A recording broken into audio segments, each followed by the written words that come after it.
الناس من قولهم أفبالباطل يؤمنون وبنعمة الله يكفرون ومن أظلم ممن افترى على الله كذبا أو كذب بالحق لما جاءه أليس في جهنم مثوى للكافرين والذين جاهدوا فينا لنهدينهم سبلنا وإن الله لمع المحسنين.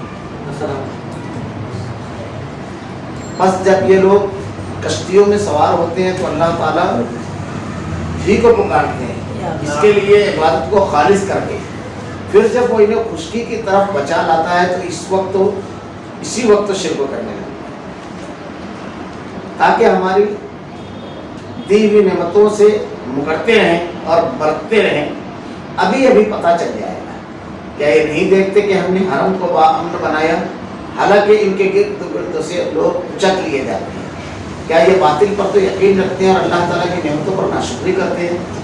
اور اس سے بڑا ظالم کون ہوگا جو اللہ تعالیٰ پر جھوٹ ہے یا جب حق اس کے پاس آ جاوے وہ اسے جھٹلائے؟ کیا ایسے کافروں کا ٹھکانہ جہنم میں نہ ہوگا؟ اور جو لوگ ہماری راہ میں مشقتیں برداشت کرتے ہیں ہم انہیں اپنی راہیں ضرور دکھا دیں گے.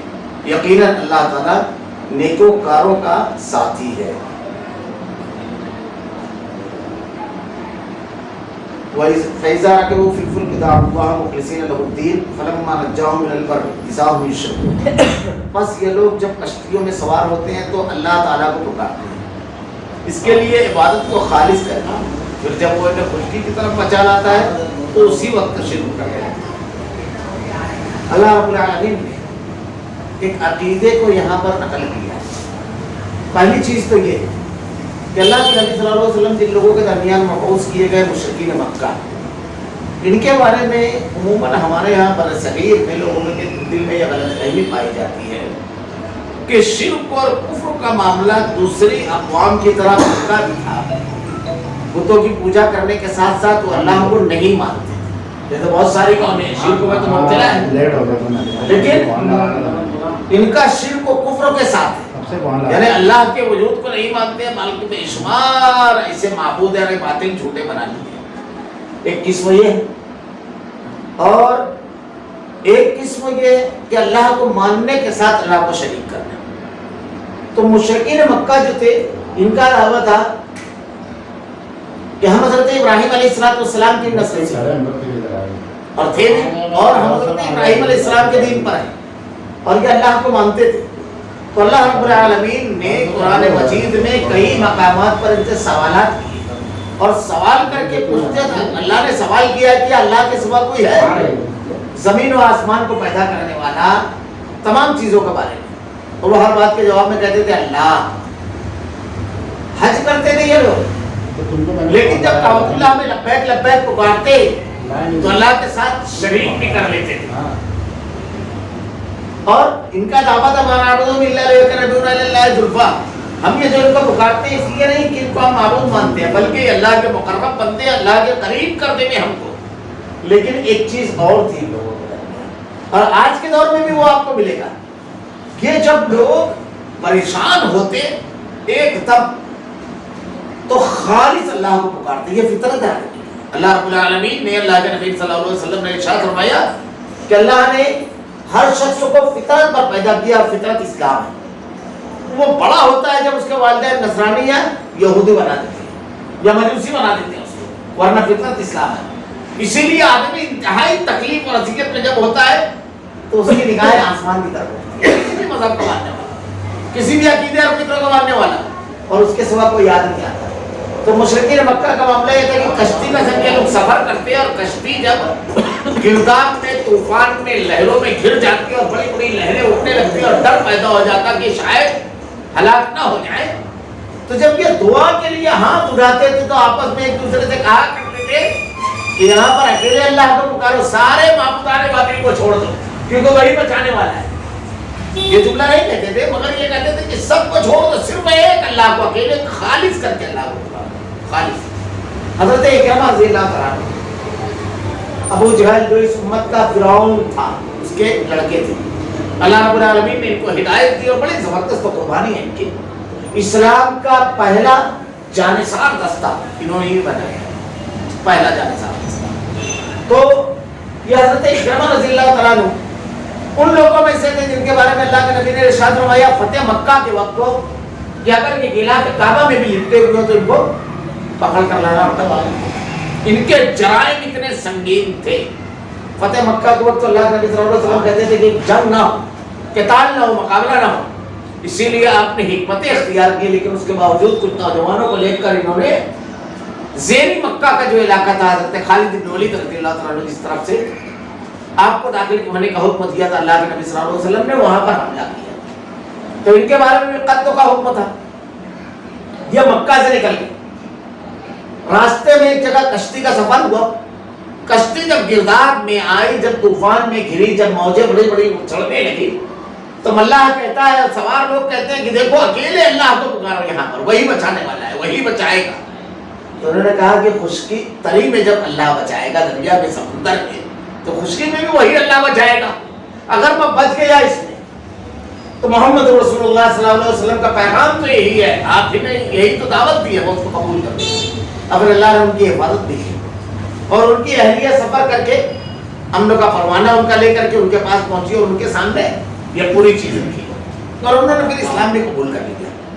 مجھ کو ایک واقعہ یاد آتا ہے کہ ہمارے مالیگاؤں شہر کا واقعہ, ہمارے یہاں ایک عالم تھے, تو ان کا بھی کپڑے کا کاروبار تھا. تو بیان کرتے ہیں کہ پرانے وقتوں میں ایک بہت بڑا بیپاری تھا. یہ فطرت ہے کہ آدمی جب تکلیف میں ہوتا ہے, پریشانی میں ہوتا ہے, تو خالص اللہ کو پکارتا ہے, سب کو بھول جاتا ہے. ہمارے ایک عزیز بتا رہے تھے کمیونسٹ ہوتے تھے, اور کمیونزم کا جب دور تھا تو مسلمانوں میں بھی یہ اتنا بڑی قوت سے آیا, اور بہت سارے ایمان کا دعویٰ کرنے والوں نے اللہ کا انکار کر دیا. تو وہ بیان کرتے ہیں کہ میں واپس اسلام میں جب آیا تو اس کی وجہ بیان کرتے ہیں کہ ہم لوگوں کا ایک دوست تھا جو ہم لوگوں سے بڑا کنفیوژ تھا, تہیہ, اور اللہ کی ذات اور صفات کے بارے میں بڑے خطرناک جملے کہتا تھا. ایک روز میں اس کے گھر گیا, جب وہ بیمار تھا تو اس کے پیٹ میں انتہائی شدید تکلیف اور وہ تڑپ رہا تھا اور یا اللہ پکار رہا. جب وہ داخل ہو کر کے یہ منظر دیکھا کہ جس نے عمر بھر اللہ کا انکار کیا, تکلیف میں صرف اللہ کو پکار رہا ہے, کسی کو نہیں پکار رہا ہے, اس کو شوق ہے. میں جو واقعہ بیان کر رہا تھا کہ مالیگاؤں کا ایک بہت بڑا بیپاری کا تھا. مالیگاؤں سے کپڑے کی کٹانے پالی بالوترا جاتی تھی, تو اس کی کئی ٹرک تھی, وہ کئی ٹرک ایک ساتھ 4-5 ٹرک ایک ساتھ بھرتی تھی. اور ان لوگوں کے روٹین میں یہ تھا کہ یہاں سے جب 11-12 بجے نکلتے تو 1-1.5 بجے کے آس پاس ایک ہوٹل پر پہنچتے, وہاں چائے پینے کے لیے ساری ٹرک کے ڈرائیور, اور وہاں سے ایک فون کرتے جب موبائل وغیرہ نہیں تھا, اور اس کے بعد یہ حضرت سو جاتے.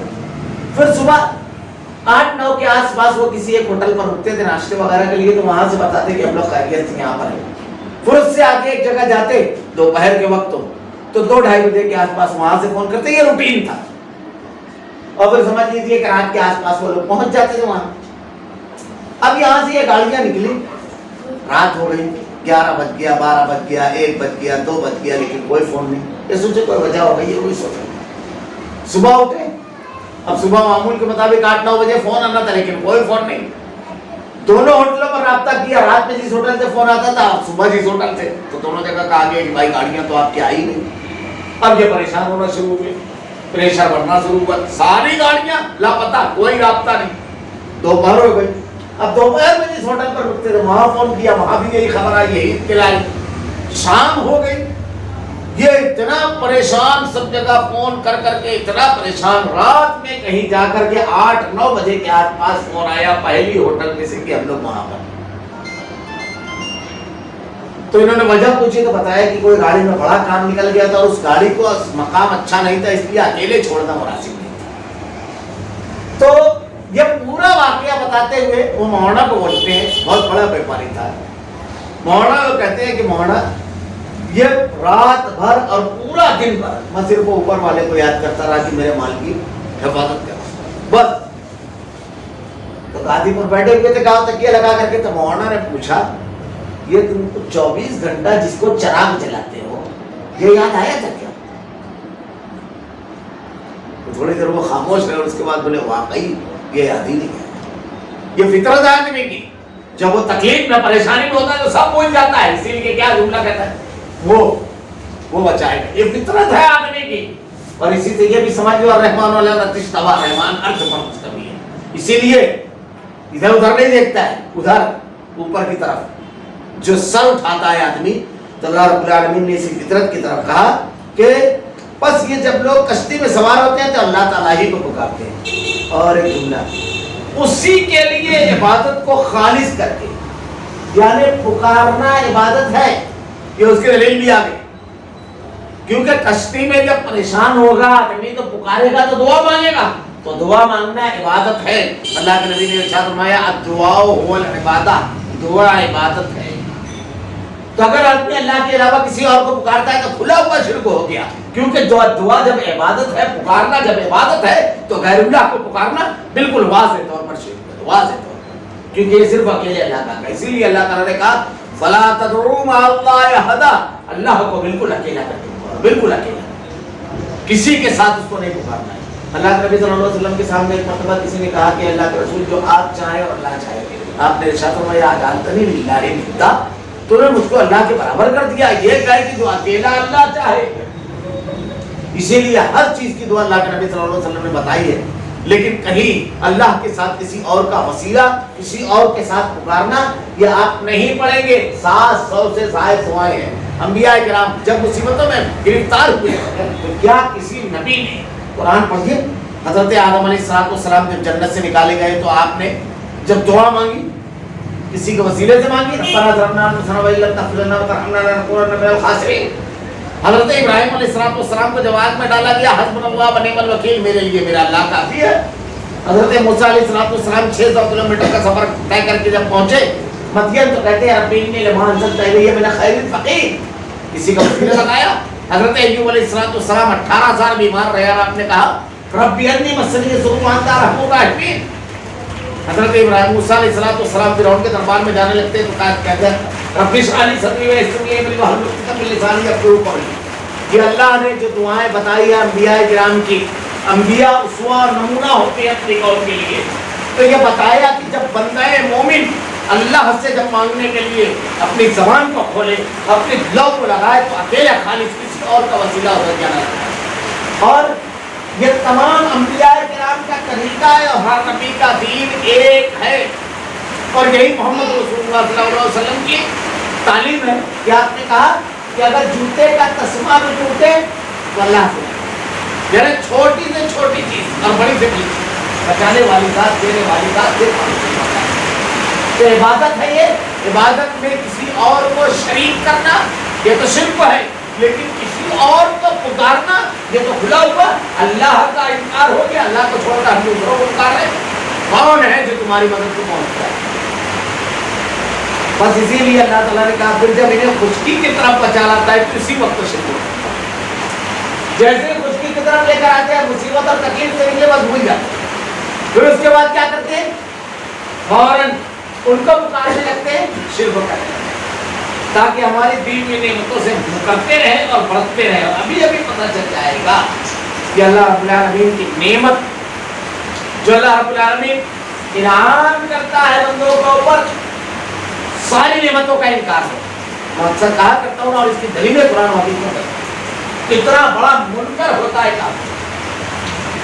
ہر نعمت اللہ نے دی ہے، پیدا اللہ نے دی، پانی کے قطرے کے ایک دم باریک سے باریک جزو، کسی غیر اللہ کے پاس ڈرام نے ٹانکی نہیں پورا دریا دے دو، ایک پیدا کر کے بتائے، مکھی نہیں پیدا کر، کیسے پکارتے؟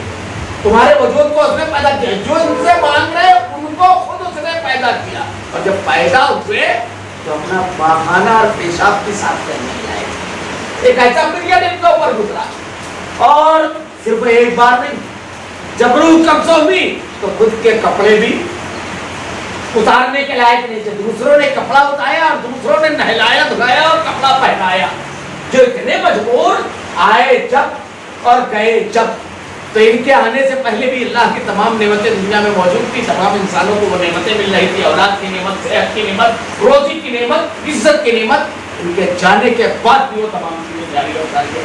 پھر کس بنیاد پر تم اللہ کو چھوڑ کر پکارتے ہو؟ اپنے وجود پر غور کرو، کتنی نعمتیں اس نے دی ہے، کیا کسی اور نے دی ہے؟ ایک ذرا سا حصہ ان نعمتوں میں کسی کا ہے؟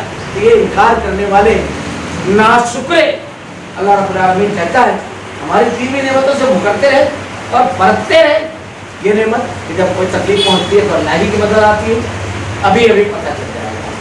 کیا یہ نہیں دیکھتے اولم یرو انا جعلنا حرما آمنا؟ کیا یہ نہیں دیکھتے کہ ہم نے حرم کو باامن بنا دیا؟ حالانکہ ان کے ارد گرد سے لوگ اچک لیے. کعبۃ اللہ جو ہے حدود حرم یہ امن کی جگہ ہے. یہاں جانور کا شکار بھی نہیں کر سکتے. انسان تو انسان، جانور بھی محفوظ ہے. اب جو مشرکین مکہ سے خطاب ہو رہا ہے کہ اللہ رب العالمین نے ایسا دارالامن بنایا ہے تمہارے شہر کو. کہیں پر اسلام کی کوئی حکومت نہیں ہے، مسلمانوں کی کوئی حکومت نہیں ہے، چھوٹے چھوٹے قبیلوں کی حکومت ہے.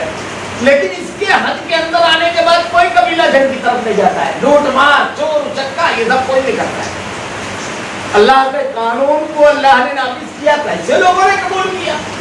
دوسری بستیوں میں دیکھو تم، آجو بازو کی آئے دن لوگ آ کر راتوں میں حملہ کرتے تھے اور قبیلے کے تمام چیزیں تب ہوتا تھا. لیکن تم کو امن والے شہر میں بتایا. اللہ کی اس نعمت کا تم شکر نہیں ادا کرتے. یہ شاعر امن ہے، یہ قاعدہ تم نے بنایا ہے، تمہارے باپ دادا نے بنایا یا اللہ نے بنایا؟ اللہ نے بنایا اور لوگوں نے دل سے ترتیب کیا. اسی طرح اور آگے بڑھ جاؤ اور آگے بڑھ جائیں گے اسی نعمت کی طرف کہ اللہ رب العالمین نے جو دین، جو مذہب تمہیں دیا ہے، اگر اس کو اپنے اوپر نافذ کرو گے تو تم بھی لوگوں کے لیے امن کا سامان بن جاؤ گے. اور تمہارا معاشرہ آج سعودی عربیہ بطور قانون اسلام نافذ، وہاں عزتیں محفوظ، وہاں لوگوں کا مال محفوظ، وہاں لوگوں کا ساری چیزیں جتنی بھی ہے جان محفوظ. کوئی مارنے والا نہیں ہے، کوئی کسی کو قتل کرنے والا نہیں ہے، کیونکہ جانتے ہیں اس کا انجام کیا ہوگا. سب سے زیادہ دنیا کے اندر امن والا اگر کوئی ملک ہے وہ کون سا ہے؟ اس لیے نہیں کہ وہاں کے باشندے بہت زیادہ اچھے ہیں، بہت کوئی گھومی نہیں، مارو گا کچھ نہیں. یہ تھا بہت سارے ممالک میں دولتیں بہت زیادہ ہیں، تعلیم ان سے زیادہ ہے، بہت زیادہ. لیکن وہاں پر اللہ کا دیا ہوا دستور حیات اور قانون ہے، تو اللہ تعالیٰ نے اس پورے ملک کو امن والا ملک بنا دیا. اس شہر میں بھی اللہ کا قانون تھا، تمہارا تمہارے باپ دادا کا نہیں تھا، تمہارا اپنا نہیں تھا کہ لوگ رک گئے ہاتھ بڑھانے سے لوگوں کی طرح. تو اللہ تعالیٰ نے کہا کہ تم دیکھتے رہے، کیا یہ باطل پر تو یقین کرتے اور اللہ کی نعمتوں پر شکر نہیں کرتے؟ یہ اللہ تعالیٰ کی تو نعمت تھی کہ اللہ تعالیٰ نے یہ ضابطہ بنا دیا، تو اس کا شکر ادا کرنا چاہیے کہ پورا علاقہ امن والا ہو گیا. ابھی بھی معبودوں کو جن کو تم پوج رہے ہو دوسرے علاقے میں پوجا جاتا ہے، ان کو پکارا جاتا ہے، لیکن وہاں امن نہیں ہے. یہ اللہ کی نعمت ہے. تم کو اس کے یہ سب سمجھ میں نہیں آتا، یہ سامنے کی چیزیں دکھائی نہیں دیتی. اور اس سے بڑا ظالم کون ہے؟ اور اس سے بڑا ظالم کون ہوگا جو اللہ پر جھوٹ باندھے. یہ دفعہ کس کے پاس آتا ہے تو جھوٹا ہے. جھوٹ کی قسمیں، اس میں سب سے بدترین قسم جھوٹ کی جو ہے اللہ پر جھوٹ باندھنا. اللہ پر جھوٹ باندھنا ایک تو یہ ہوا کہ شرک. اللہ رب العالمین نے کہا صرف مجھ کو پکارو. قرآن کی کسی ایک آیت سے، کسی ایک حدیث سے صحیح آدمی شرک کی کوئی دلیل نہیں، بدعت کی کوئی دلیل حدیثیات میں نہیں، کوئی دلیل. اللہ نے ہر جگہ کہا ہے بالکل اکیلے پکارو. کہیں نہیں کہا کہ میرے ساتھ، میرے برگزیدہ بندوں کے ساتھ مجھ کو پکارو، ان کے ذریعے اور وسیلے سے. کہیں نہیں کہا. اللہ رب العالمین نے ارشاد فرماتا ہے اس سے بڑا ظالم کون ہوگا جو چیز اللہ نے نہیں کہی اللہ پر جھوٹ باندھتا ہے. وہ مشرکین مکہ کہتے تھے وَيَعْبُدُونَ مِن دُونِ اللَّهِ مَا لَا يَضُرُّهُمْ وَلَا يَنفَعُهُمْ وَيَقُولُونَ هَؤُلَاءِ شُفَعَاؤُنَا عِندَ اللَّهِ. یہ اللہ کو چھوڑ کر دوسروں کو پکارتے ہیں، نہ ان کو نفع دے سکتے ہیں نہ نقصان. یہ قاعدہ سمجھ لو، یہ قاعدہ ہے. اللہ کے علاوہ جو دوسروں کو پکارتے ہیں لوگ، تو اگر آپ کے سامنے کوئی یہ کہتا ہے کہ یہ کرنے کی وجہ سے مجھ کو یہ فائدہ ہوا تو وہ نقصان جھوٹا ہے، کیونکہ اللہ نے کہا وہ نفع نہیں دے. اور نہیں کرنے سے یہ نقصان ہوا اگر کوئی کہتا ہے تو وہ بھی جھوٹ ہے، کیونکہ اللہ نے کہا نہ نفع دے سکتے ہیں نہ نقصان. وَيَعْبُدُونَ مِن دُونِ اللَّهِ مَا لَا يَضُرُّهُمْ وَلَا يَنفَعُهُمْ وَيَقُولُونَ هَؤُلَاءِ شُفَعَاؤُنَا عِندَ اللَّهِ. مشرکین مکہ کیا کہتے تھے؟ اب یہاں پر ایک ضابطہ اور سمجھ کہ ہماری اور آپ کی دلیلیں نہیں چل رہی. کس کی دلیل چل رہی ہے؟ میرے اور آپ کے نہیں، پوری کائنات کے سب کا جو ہے اس کی. وہ کہتا ہے کہ نفع اور نقصان کے نمائش تو اس کی تردید ہوگی. اب وہ مشرکین مکہ کا عقیدہ اللہ تعالیٰ نے نقل کیا، یہ جھوٹ مانتے ہیں. وہ کہتی ہے سورہ یونس کی آیت ہے، وہ کہتی ہے کہ اللہ کے پاس ہمارے سفارشی ہے، سفارش کریں گے ہماری. اللہ ان کا جواب کیا دے؟ وَيَقُولُونَ هَؤُلَاءِ شُفَعَاؤُنَا عِندَ اللَّهِ قُلْ تُنَبِّئُونَ اللَّهَ بِمَا لَا يَعْلَمُ فِي السَّمَاوَاتِ وَلَا فِي الْأَرْضِ. تم ایسی بات کہہ رہے ہو زمین اور آسمان کے درمیان جو اللہ کو نہیں معلوم. سبحانہ و تعالی عما یشرکون، اللہ تمہارے شرک کو دیکھ پاک ہے. اتنا بڑا جھوٹ. اللہ کے نبی صلی اللہ علیہ وسلم نے کبھی کہا، اللہ کے نبی کے پاس صحابی آ کر کے کہتے ہیں کہ اللہ کے رسول بارش نہیں ہے، راستے بالکل خشک و کاروبار ختم، کھیتی باڑیاں مرجھا گئی، تجارت بند ہو گئی. اللہ کے نبی منبر پر کھڑے ہو کر دعا کرتے ہیں، موسلا دھار بارش. صحابہ کرام کہتے ہیں کہ اللہ تعالیٰ نے فوراً بارش کی دعا کی اور ہم لوگ انتہائی چلچلاتی دھوپ میں نماز پڑھنے گئے اور موسلا دھار بارش میں بھیگ کے اوپر کرتے. دوسرے جمعہ میں جب اللہ کے نبی صلی اللہ علیہ وسلم خطبہ دینے کھڑے ہوئے تو ہفتہ دھر بارش ہوئی. وہی صحابی آ کر کھڑے ہوئے، کہا اللہ کے نبی راستے بند ہو ہم گھروں سے نہیں نکل سکتے. اے اللہ کے نبی، اللہ کی دعا. اللہ کے نبی نے کتنی پیاری دعا سکھائی، اے اللہ اس کو وادیوں، کھلیانوں اور شہر کے باہر برسا. رب العالمین شہری علاقے کو رب العالمین کھول دے بستیوں کو، تاکہ گزرگاہیں کھل جائیں، راستے کھل جائیں. اللہ تعالیٰ نے قبول کیا دعا. تو صحابہ کرام کہتے ہیں کہ ہم دھوپ میں نکل کر کے گھروں کو گئے. اس سے ماننا اللہ سے یہ نہیں کہا. حضرت عمر رضی اللہ عنہ کے دور میں قحط پڑا، صحیح بخاری کی روایت، آپ گئے دعا مانگنے کے لیے. حضرت عباس جو اللہ کے نبی صلی اللہ علیہ وسلم کے چچا تھے، آپ نے کیا کہا کہ آپ ہمارے نبی کے چچا ہیں تو آپ کا ایک خونی رشتہ ہے، اسی لیے ہم آپ کو آگے کرتے ہیں کہ آپ اللہ سے دعا کریں. اگر وسیلہ رہتا تو آپ کہتے کہ کوئی ضرورت نہیں، ہم لوگ خود اللہ کے نبی کا وسیلہ لگا لیں گے. لیکن صحیح بخاری کی روایت ہے یہ دعا عبادت بغیر دلیل کے، جب کمزور دلیل ہے جس میں کوئی وزن نہ ہو، اس کی بنیاد پر اپنی تمام عبادت کو رائگاں نہیں کرنا چاہیے، ضائع نہیں کرنا چاہیے، شرک نہیں کرنا چاہیے. اللہ کے نبی صلی اللہ علیہ وسلم ضرور دعا میں یہ جملہ بتاتے ہیں. ابھی بارش ہو رہی ہے، اللہ کے نبی صلی اللہ علیہ وسلم نے ارشاد فرمایا جب بارش ہو تو کیا پڑھو؟ اللہم سیبا نافعا. جب بارش نہ ہو تو اللہم اسقنا غیثا مغیثا مریا مریا نافعا غیر ضار عاجلا غیر عاجل. کہیں کسی کا وسیلہ آیا؟ اگر اولاد کی ضرورت ہے تو کیا اللہ کے نبی صلی اللہ علیہ وسلم نے کہا؟ اللہ تعالیٰ قرآن میں کہتا ہے رب هب لي من الصالحین، نیک اور صالح اولاد. حضرت علی رضی اللہ عنہ سے کہا اگر تیرے اوپر پہاڑ کے برابر بھی قلب ہو جائے تو یہ دعا کر، اللہم اقنی بحلالک حرامک واغننی بفضلک عمن سواک. بڑی ضرورت، بڑی مصیبت سے دو چار تو یہ دعا پڑھ، انا للہ و انا الیہ راجعون، اللہم اجرنی فی مصیبتی واخلف لي خیرا منہا. صبح اگر کوئی شخص یہ دعا پڑھ دے بسم اللہ الذی لا یضر مع اسمہ شیء فی الارض ولا فی السماء وهو السمیع العلیم، 3 مرتبہ اگر پڑھ دے تو 7 دن تک عبادت فرمائے گا. اور 1 مرتبہ اگر پڑھ لیتا ہے تو صبح پڑھ لے تو شام تک کے ہر قسم کے جادو ٹونا حادثے سے محفوظ رکھے گا. یہ میں نے دعائیں جو بتائی ہے بطور مثال، کسی ایک دعا میں آپ نے کوئی اور چیز پائی وسیلہ نہیں. تو اللہ کے نبی صلی اللہ علیہ وسلم نے جو ضابطہ بتایا ہے شریعت کا، یہ اللہ کا بتایا ہوتا ہے. تو اللہ رب العالمین نے کہا کہ اس سے بڑا ظالم کون ہوگا جو اللہ پر جھوٹ باندھے. پہلا جھوٹ ہے. دوسری شکل جھوٹ کی کیا ہے؟ نبوت کا جھوٹا دعویٰ کرے. جیسے مرزا غلام احمد قادیانی نے کیا، مسلمہ قذاب نے کیا، اسود انسی نے کیا، ربیہ نے کیا، بہت سارے لوگ گزرے. اللہ کے نبی نے کہا قیامت نہیں قائم ہوگی جب تک اس امت میں 30 جھوٹے قذاب دجال نہ پیدا ہو.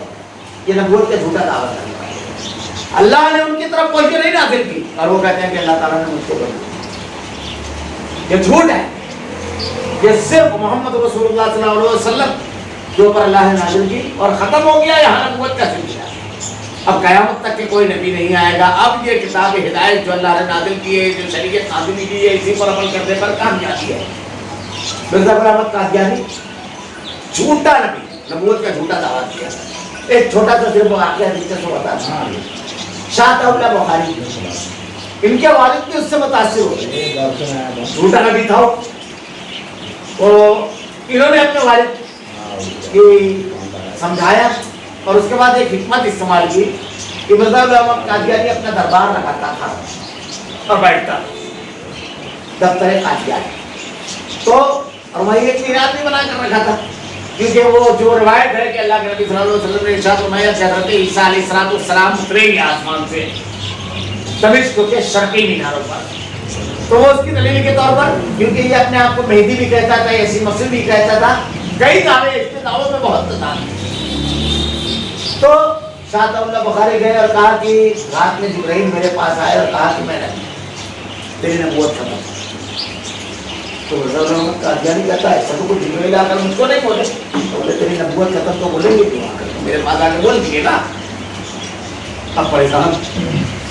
تو اس کے بعد مولانا شاہ اللہ بخاری نے کہا اچھا ایک کام کرتے ہیں، یہ مینار ہے اس پر نہ، دوسری بات یہ کہی کہ کام کرتے ہیں دو چٹھی لکھتے ہیں، ایک پہ تیرا نام ایک پہ میرا نام، قرآن نکالتے ہیں، کسی کو بھی بولتے ہیں چٹھی اٹھانے جب اس کا نام نکل گیا وہ نبی بولے نہیں، نبی چیلنجز سے بھاگتا نہیں، قبول کرتا ہے اللہ کے رسول صلی اللہ علیہ وسلم کو۔ جو مجھے نے کہا 4 سوال کا جواب دے تو کہ ہم آپ پر ایمان لے آئیں گے، کہا پوچھو انشاءاللہ اللہ کی مدد سے میں جواب دوں گا، آپ نے جواب دیا، کہا کیا میں نے سچ نہیں کہا، کہا بالکل سچ کہا، مگر اس کے باوجود انکار کیا۔ یہ ابی بن خلف اللہ کے نبی صلی اللہ علیہ وسلم کو کہتا ہے کہ میں تم کو قتل کر دوں گا، نعوذ باللہ استغفر اللہ، اور اس کے لیے باقاعدہ ایک زہر کو بجھی ہوئی تلوار تیار ہے، اور اس کے بعد جب وہ جانے لگا تو اللہ کے نبی نے جواب دیا تھا کہ تو نہیں میں تجھ کو، اور اس کے بعد جب وہ نکلنے لگا تو باقاعدہ اس کی اہلیہ نے کہا کہ تمہارے بھائی کا قول تم کو یاد نہیں ہے، کیونکہ اللہ کے نبی کی زبان اقدس سے نکلا ہوا کوئی جملہ غلط نہیں ہوتا، یہ مشرکین مکہ کا تجربہ مشاہدہ سب کچھ تھا، ہندیوں مانتے۔ غزوہ احد میں جب جنگ تھوڑی سی اختتام گزر ہوئی تو اس نے آ کر کے نکالا، سر سے پیر تک کے یہ لوہے میں ڈوبا ہوا تھا، خود ذرا بختر ڈھال سب۔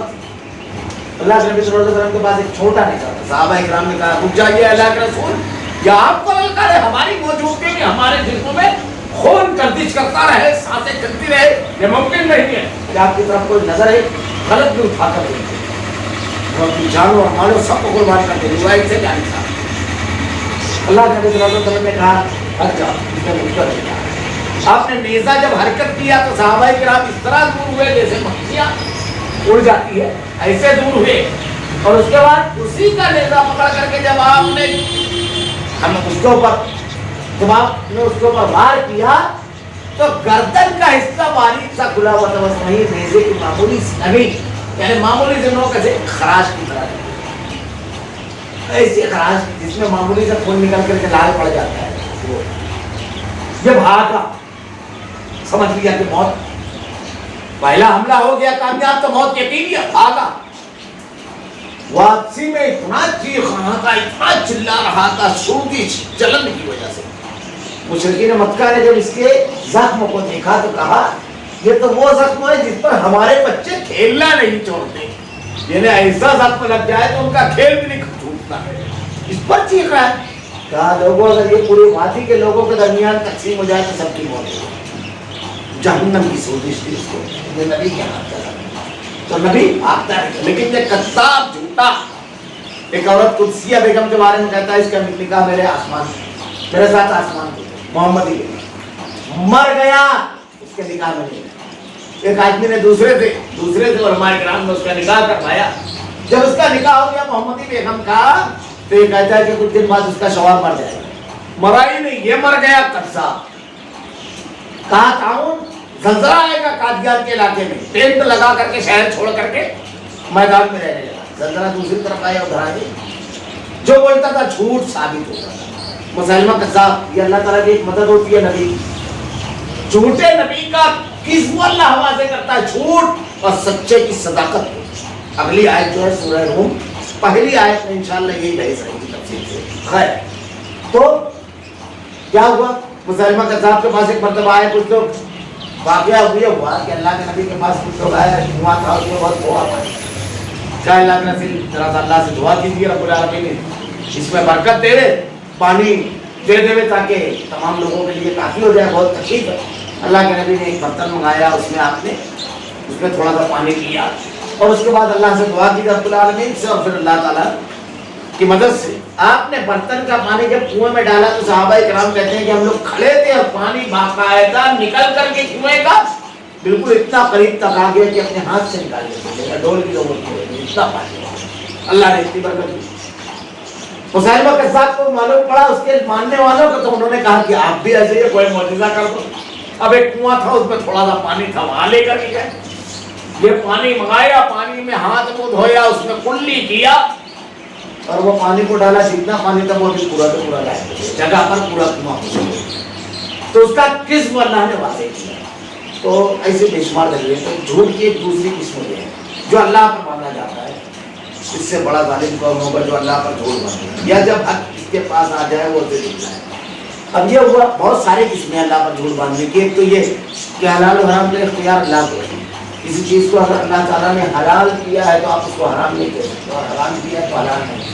اسی لیے قرآن میں وَلَا تَقُولُوا لِمَا تَصِفُ أَلْسِنَتُكُمُ الْكَذِبَ هَذَا حَلَالٌ وَهَذَا حَرَامٌ، یہ اپنی زبانوں سے جو کہتے ہیں کہ یہ حلال ہے یہ حرام ہے، جھوٹ بہت بڑا گناہ ہے۔ کسی کو اختیار نہیں حلال و حرام کا اللہ کے سوا، جب تک کہ یقینی علم نہ ہو کبھی نہیں بولنا چاہیے۔ صحابہ کرام کہتے ہیں کہ اگر کوئی ہم سے حلال و حرام کے بارے میں سوال کرتا ہے تو ہمارے لوگوں کے بارے میں یہ اللہ پر جھوٹ باندھنا ہے، تو اس سے بچنا چاہیے۔ اگر بالیقین معلوم ہے، جیسے مثلا سود کھانا بالکل واضح رہے تو وہ چیزیں جو بالکل یقینی ہے اس میں تو آدمی کہہ سکتا ہے جس کی دلیل موجود ہے، ورنہ نہیں معلوم ہے تو یہ علماء کے میدان ہے، ان کے لیے چھوڑ دینا چاہیے۔ ہر شخص کو فتویٰ نہیں دینا چاہیے، ہر شخص کا کام کریں گے۔ اور امام مالک کہتے تھے کہ لوگوں لا ادری کہنا سیکھو، میں نہیں جانتا، کیونکہ یہ جاننا کہ میں نہیں جانتا یہ خود بہت آدھا علم ہے۔ آدمی کو یہ معلوم ہے کہ مجھ کو نہیں معلوم، اب میں کرتا پاجامہ پہنا ہوا ہوں، داڑھی بڑی کر دیا ہوں، میں ٹوپی بھی پہنا رہتا ہوں، مجھ سے پبلک میں اگر کوئی سوال کرے تو کبھی کبھی یہ بھی ہوتا ہے کہ شیطان سوار ہوتا ہے دماغ پر کہ میں نہ بولوں تو یہ مولانا کو یہ بھی نہیں معلوم، یہ اپنی شرمندگی اچھی ہے، لیکن کسی کے دین اور عقیدے کو تباہ برباد کر دینا، اللہ کے غضب کو دعوت دینا اور اللہ کے دین کے بارے میں وہ بات کہہ دینا جو اللہ نے نہیں بتائی، یہ تمام چیزوں سے اپنے آپ کو بچانا۔ تو وہاں پر اصل میں دعویٰ پر آپ کی شخصیت لگی رہتی ہے، کیا اپنی صرف اس مجلس کی عزت بچاتے ہو یا اپنے دین عقیدے تمام چیزوں کو بچاتے ہو۔ امام مالک رحمۃ اللہ علیہ کے پاس ایک مرتبہ قافلے کے لوگ آئے، سوالات کیے، بہت سارے سوال کے جواب میں آپ نے کہا، لوگوں نے کہا آپ لوگوں نے اونٹوں کے کلیجے تھکا کر کے سفر کیا، ہمارے قبیلے نے اسی کے لیے بھیجا تھا، لیکن آپ نے زیادہ تر سوال کے جواب میں کہا کہ میں نہیں جانتا۔ آپ نے کہا کہ یہ میں اپنی کمینے کا اعتراف کروں، اس سے بہتر یہ ہے کہ غلط جواب دے کر کے، یہ بہتر ہے کہ میں اپنی کمینے کا اعتراف کروں، نہ کہ غلط جواب دے کر کے تمہارے عقیدے اور دین سے کھیل جاؤ اور اپنی آخرت اور دنیا دونوں خراب کرو۔ تو کبھی بھی ہمیشہ اختیار کرنا چاہیے، جب حق ان کے پاس آ جائے وہ اسے جھوٹ جاتے ہیں۔ ایک جھوٹ تو یہ ہے کہ اللہ کی نازل کردہ بات کو نہیں ماننا، اللہ کی طرف جھوٹ ماننا، اور ایک جھوٹ یہ ہے کہ سچ آپ کے سامنے آ جائے اور آپ نہ مانیں۔ کوئی اگر مقدمات چلے، کوئی بات ہو اور آپ کے سامنے تمام گواہ پیش کی جائے اور اس کے بعد کوئی بولے میں نہیں مانتا، اور اس کے بعد وہ بولے کہ نہیں وہ بات غلط ہے، تو کیا بولیں گے؟ اس کو جھوٹا ہی بولیں گے نا۔ تو یہ کافر کون ہوئے؟ ساری دلیلیں آ جانے کے باوجود جب نہیں ماننا ہے تو سچائی کا انکار کرنے والا انصاف پسند بھی نہیں ہوتا ہے اور سچا بھی نہیں ہوتا ہے، وہ جھوٹا اور بے انصاف ہوتا ہے، یہ ان کے اوپر گیا۔ تیسری بات، اب اس کا انجام، ایسے کافروں کا ٹھکانہ جہنم نہ ہوتا ہے، اور جو اتنے جرائم ہیں تو ٹھکانہ تو جہنم ہی ہونا چاہیے ان کا۔ اللہ رب العالمین نے تمام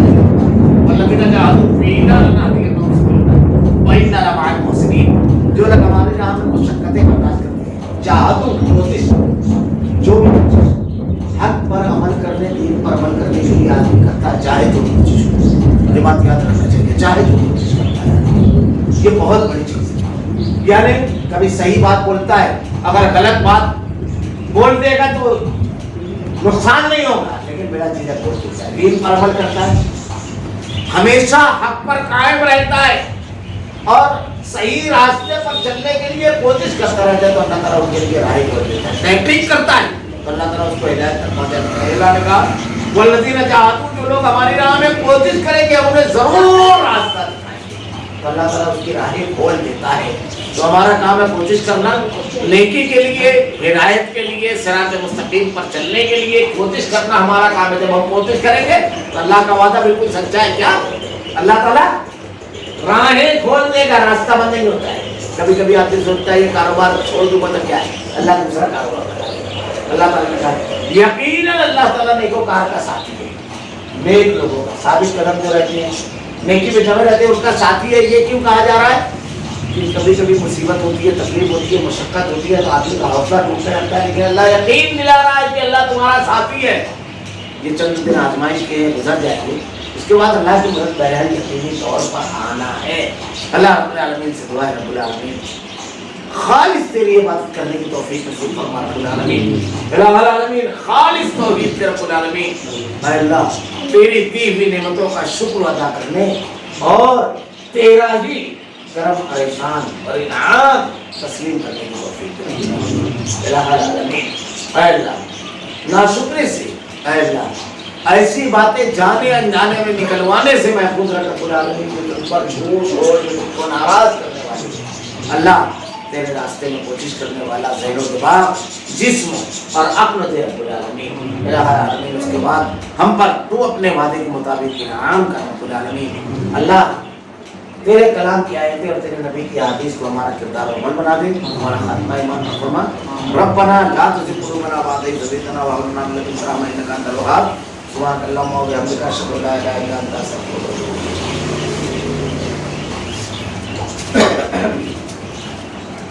اللہ رب العالمین کا فضل و کرم اور احسان